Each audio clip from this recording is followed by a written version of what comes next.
Well, he's dying.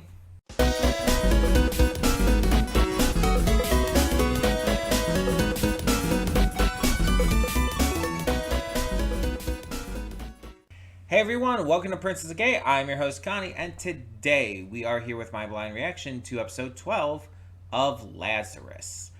And it's the penultimate episode. There's 13 episodes of this, so... Yeah, Axel has been impaled. Elena has found Popcorn Wizard. Doug is captured. It's like things are really starting to hit the stride, but like I feel like we're gonna have to find Skinner like this episode at this point, right? It's the only thing I could think of that makes sense. But I mean, like, how are we gonna find him? Who's gonna find him? Is Popcorn Wizard really gonna be the key? Because that's kind of what we were thinking, right? I don't know. I'm just very curious as to where this is gonna go and how this is gonna end up ending out. But I just want to get into this. Let's just check this episode out and see what happens. Hold up just a sec. Before you click that link down in the description below to get to today's video, I want to remind you of all the awesome content we have both on this channel and the Princess of Gaming channel. Let's check it out.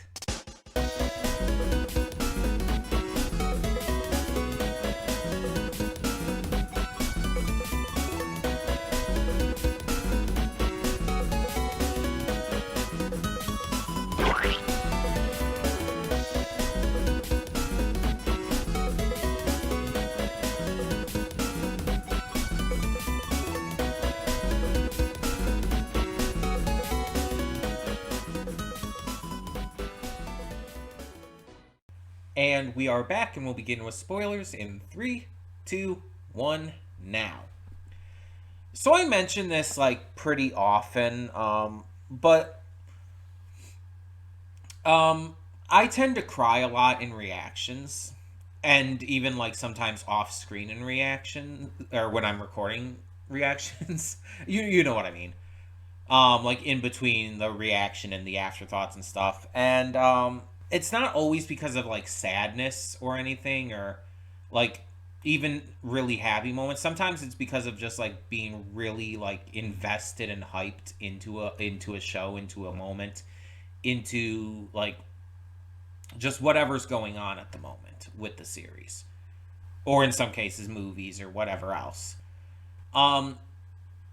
This is one of those times like I hit stop on the recording and I burst into tears.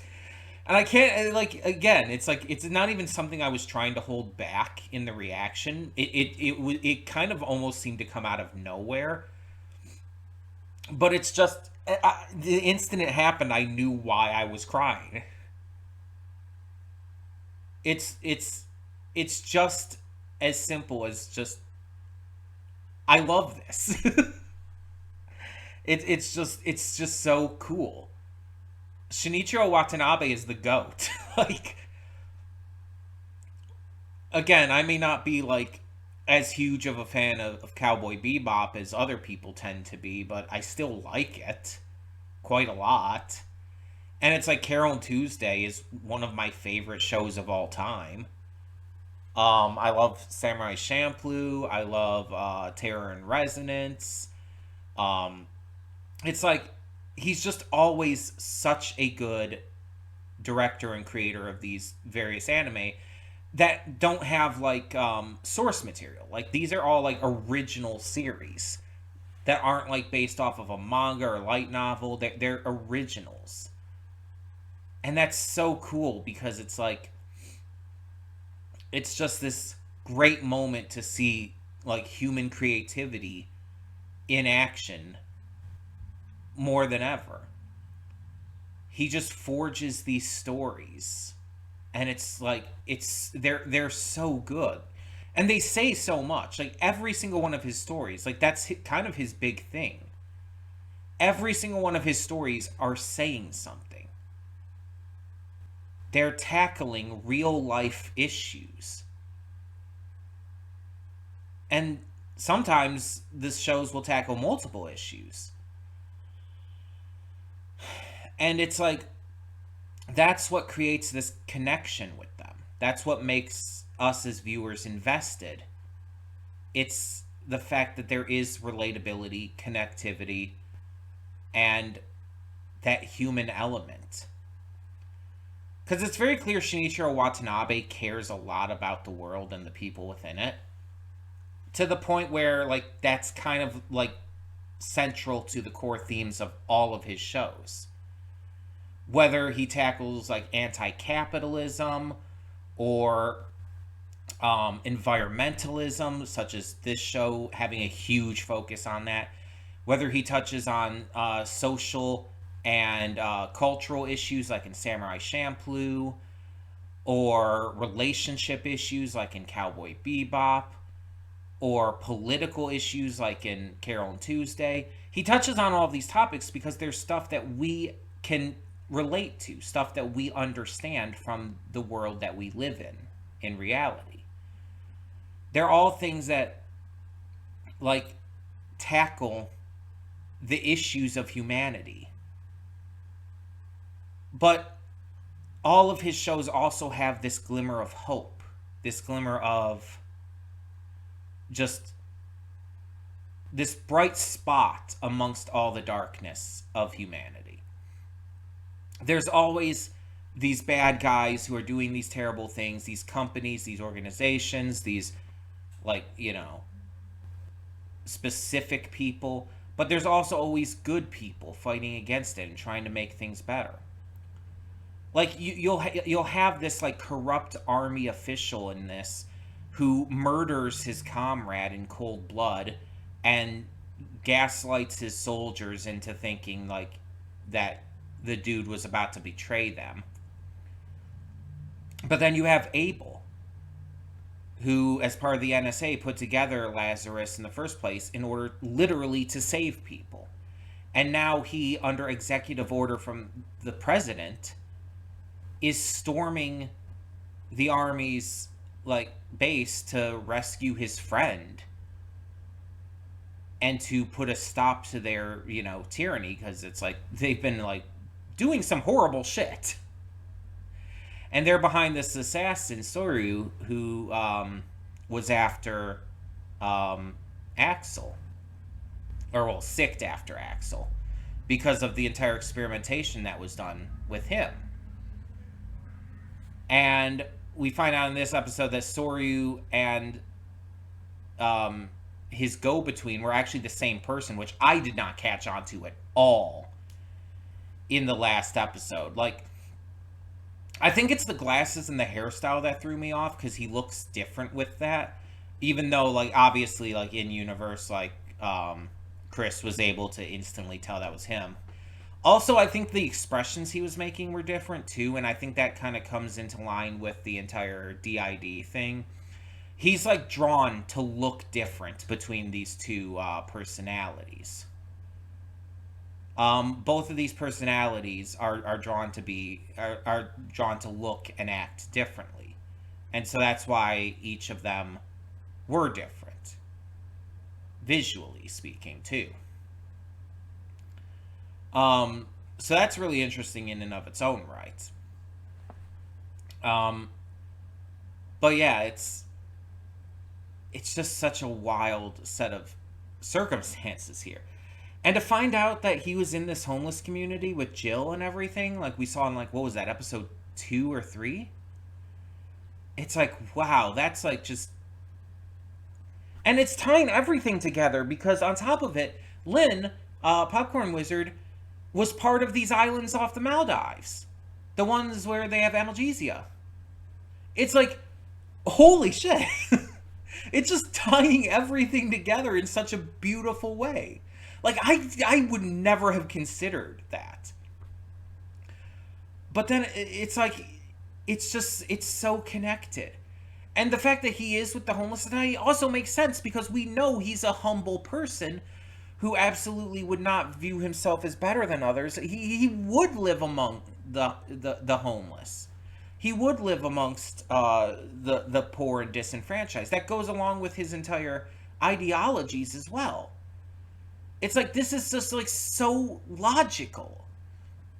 it's one of those situations where once you find out the truth, it just, it feels obvious. It feels like you should have seen that coming.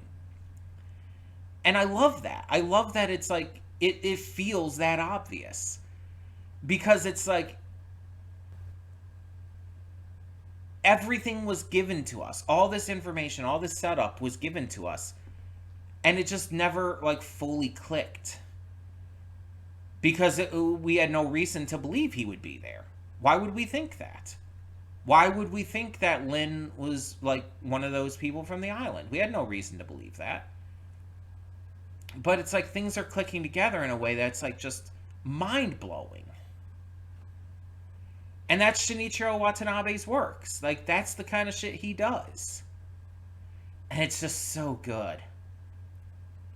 Like, when I first heard about this series coming out years ago, when it was, like, first announced, I think it was, again, I think I said this before, but I think it was announced around the time Carol and Tuesday ended, that he was already working on this next project, and it, like, told us the vague concept of what it was about and everything. When I first heard about it, I was obviously very excited. And it's like, oh, I can't wait to see this. This is going to be great when it comes out. And so when it like was, when we finally got the release date, when it was finally set to come out, it's like, okay, I'm hyped. Let's do this. I'm excited to get to it. When I started it, when I first reacted to episode 1, it's like, okay, I'm enjoying this. This is really good so far. It's a great start. Really gets us invested. It's like every step of the way, I have just continued to be so excited for this series. And it has not let me down. And now here we are at the penultimate episode. We're going to go into the finale next week. And it's just, I'm just blown away. It's not like the best anime I've seen or anything. I wouldn't go that far. But the fact that this has been so consistently good, the fact that I have become so invested in these characters and these stories, the fact that everything is connecting in such a great way that's like just shocking the shit out of me. It's like, and then there's things that I called as well, like the fact that that Axel was taken to this this hospital. It's like, I mean, that should be obvious, to be fair, considering how Axel was injured and the entire situation with him being targeted by an assassin in the first place. But at the same time, it's like, it just feels good to, like, put that together, that this is where he would be taken. Even if it's obvious, it doesn't matter. It still feels good. And seeing Elena, like finally, like, catch up to and meet and connect with Popcorn Wizard, with Lynn, it's just like, it's so satisfying. It's so aggressively satisfying, because this was set up episodes ago. And just seeing Abel take action like this is fucking cool. Because he started off early in this season, in this series, as not too big of a character, kind of in the background. But as it's gone further along, and especially into the second half of the season, he's become a bigger character. And it's just seeing him act like this, seeing him get ready to do stuff. And the rescue of Doug, like, oh my gosh, it's just like, I love it.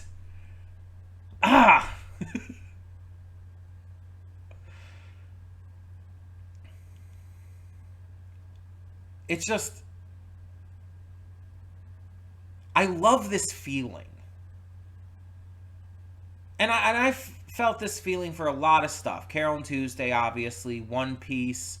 Sandland was a big one for me. It's like, I felt this feeling for plenty of shows, plenty of movies, plenty of games. But it's just like, every time I feel it, it feels almost fresh and new to me.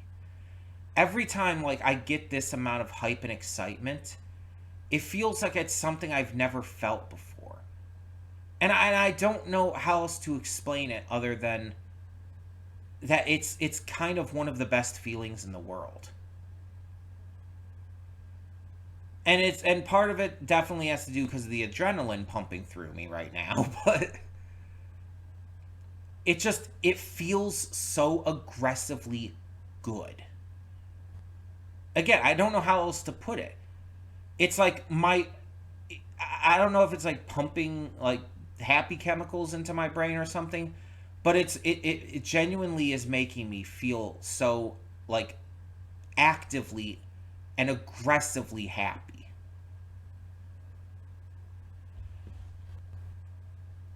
And it's just like I'm almost getting a high from it, from how good it feels. And that's just everything to me at this moment. Because we live in a world where it's like a lot of horrible shit is going down. A lot of crazy, insane, psychopathic people are in control. And so many wars are going on, so many issues, so much bigotry. And it's just, a lot of times it can get me down. Most of the time, I don't even look at the news. I just hear about it like from other people, or like sometimes I'll see a post on social media about it. But I don't look it up because it's like I'm so afraid of what I'm going to see. My mental health is not great as it is. I don't need anything else helping me feel bad. So it's like when something like this comes along that just makes me this inordinately happy, even if like obviously this crazy shit's going down in this, it's like the hype and excitement over it is making me so actively like excited and happy that it kind of overshadows the darker parts of this sometimes. And I'm just invested in like these characters like reaching the satisfying conclusion that we're working towards here.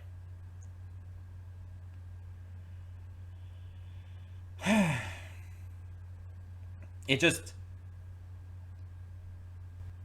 it just feels really good. Again, even if there's other shows that I react to that I find are better personally, it's shows like this that just do something for me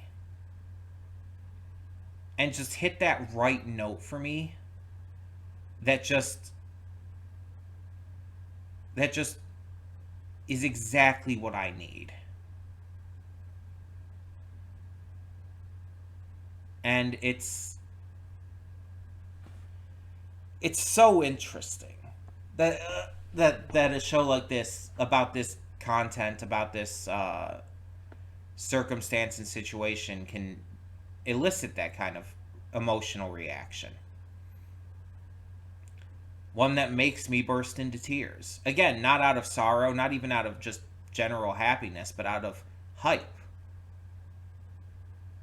And it's not the only thing even just recently that's done that for me. Like K-pop Demon Hunters absolutely did that for me. it's it's something that I do face enough to where it's like it's not rare for me to come across shows and movies and stuff that do this. But again, it's like every time it happens, it just seemingly catches me off guard to where it feels like it's the first time I'm experiencing it. And it is just the coolest thing. Because again, it makes me feel really, really good. It makes me feel like just all tingly inside. Um, but yeah, I'm both excited and like really sad that it is gonna end next week. Like, I don't know if it's gonna be the case. It's probably not, but I really wish the last episode would be like double length. Just because I want more, you know? I don't think it's necessarily going to happen. I think that's a long shot, but I really would love it to be.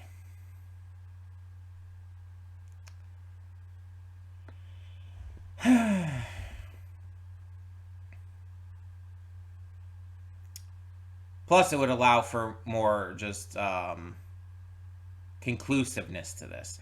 Not that I don't, not that I don't think it can be finished in one more regular length episode. I do think Watanabe can pull that off, if anyone can. It's just, I would love it to be double length because then we get more content.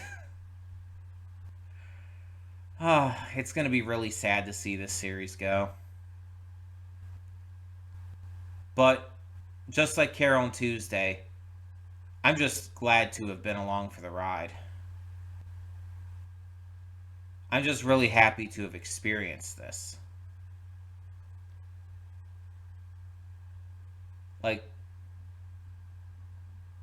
this series, this episode especially, very much won me over. And hopefully the final episode ends off on the perfect note. So tell me in the comments below, what did you think of this episode of Lazarus? And thank you so much for tuning in. For now, I'm Connie and I'm signing off. See y'all next time.